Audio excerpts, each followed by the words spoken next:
Freedom of speech is a fundamental principle and no doubt a basic human right, something endowed by our Creator, not a privilege granted by our government. Frederick Douglass put it like this: to suppress free speech is a double wrong. It violates the rights of the hearer as well as those of the speaker. Passionately indoctrinated by an army of secular academics, many young people today believe not in free speech, but in being protected from speech that they dislike. Armed with trigger warnings for classic literature and a SWAT team of speech police snooping on their private conversations and social media posts, it's a dystopian nightmare.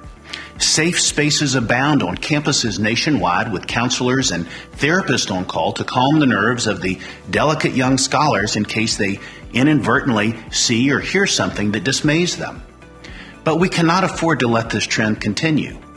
Only if your child never learns to think for himself can he avoid the risk of possibly offending somebody else.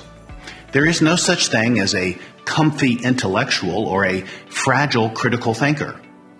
George Washington gave us this warning: if freedom of speech is taken away, then dumb and silent we may be led like sheep to the slaughter. We must teach our young people that there is no right not to be offended.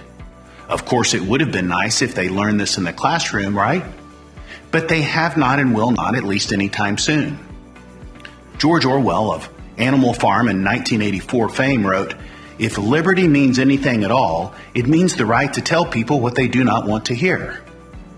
So it's up to you, Mom and Dad. You must stand in the gap and teach your children how to think.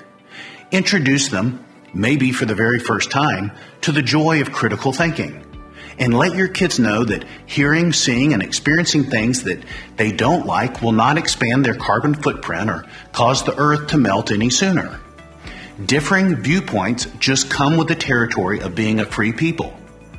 Explain to your child that censorship and cancellation is not the secret to happiness nor the solution to their fragility. We must empower the next generation to toughen up, engage in open dialogue, listen to opposing views, and allow the best ideas to win. This is Tommy Newberry, because your child's mindset is going to make all the difference.